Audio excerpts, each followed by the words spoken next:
Today I'm with Dr. Shannon Carter interview about the publishing, the academics. Today is the October 26th, and this will be part of the archive in the National Convention of Writings. And about the publishing, talking about publishing, can you tell me about the reason why do you publish? Well, at first it was because you publish or you don't get tenure, right? Yeah. And so there's a little bit of that going on, right? There's a chase to get your work in print, in part because that somehow validates your study and kind of gives you the juice you need to keep going.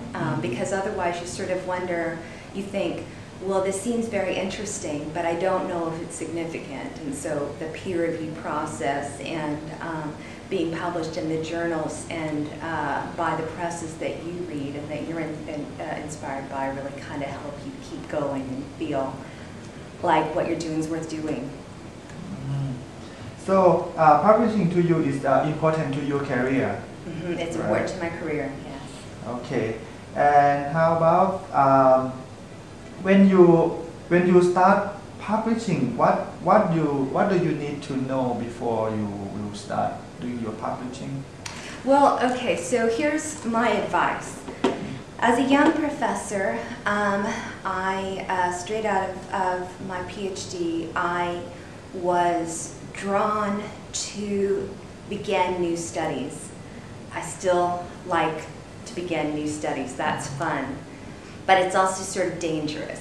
So in my first few years, I proposed brand new projects for each of the conferences I went to. And so that is helpful because it gets you going, but it's also problematic because not all of those projects, at least for me, related in any way. They did have an underlying framework that was similar, and it probably was necessary for me to kind of dabble around to figure out sort of where my scholarly identity must lie.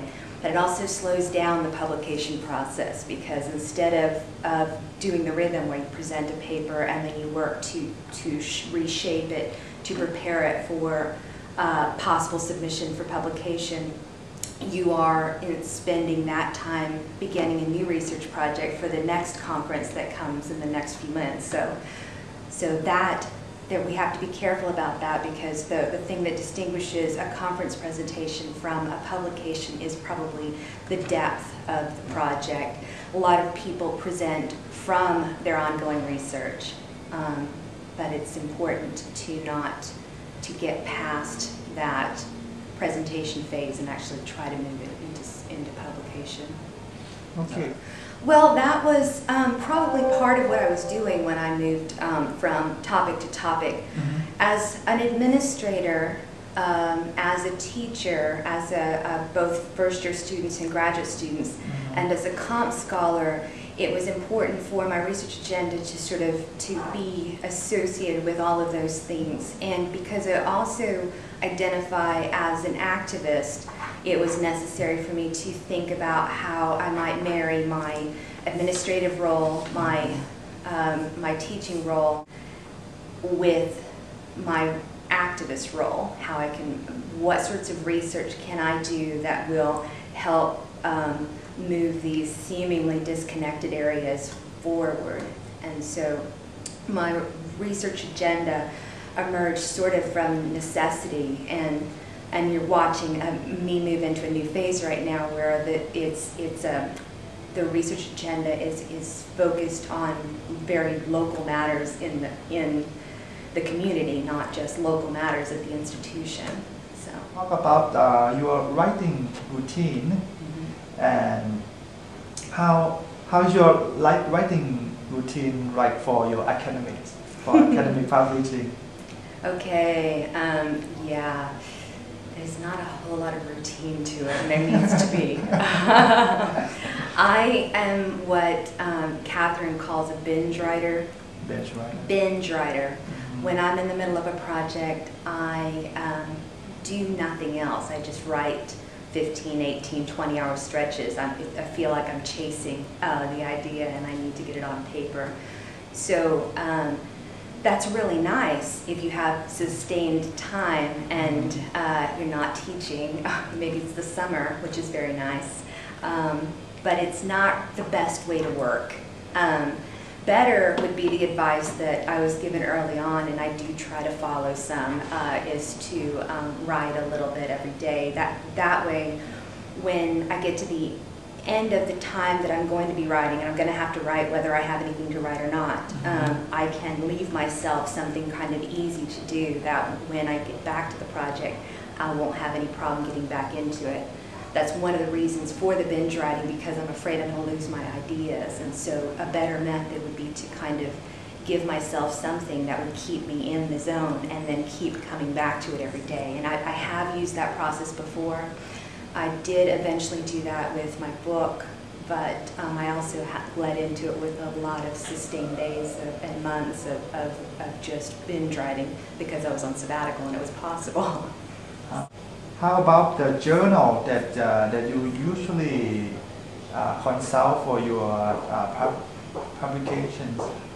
College English, 3 C's, Journal of Basic Writing, Kairos. So I also look at a newer journal, Community Literacy Journal, Reflections. Those are 2 that focus on community literacy outreach. And I think that's, well, there are lots of others, but those are the ones that are the mainstays. Okay, and finally, the advice for scholars who just begin their academic career, what would you like to recommend for them as scholars? Well, find something you're interested in, of course, and don't be surprised if what is interesting is actually very personally driven. It's surprising to me how often really smart, effective, and highly publishable research agendas emerge from the personal. So I suggest that. I also suggest that when you get to the dissertation stage, you think about developing a dissertation that will have parts that you can extract for articles. I made the mistake of developing a dissertation that was very much more book-like, in that none of the chapters could be effectively extracted without like killing the animal.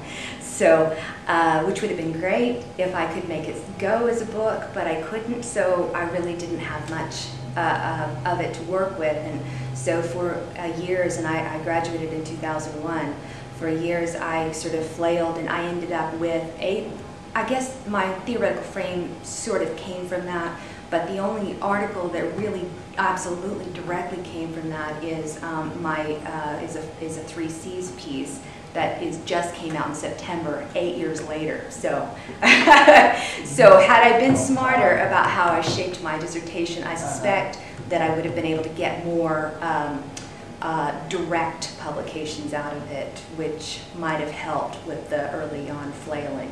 So that'd be my advice. Oh, and get yourself a scholarship group, a group that meets somewhat regularly, that you can sort of be accountable for deadlines with, and people who you enjoy, and but that will get down to business, and that you'll read each other's work and so forth. That has been really crucial for me. Okay, so thank you very much for your interview today. I believe your experience, your insights is valuable for academic career for the scholar. Thank you.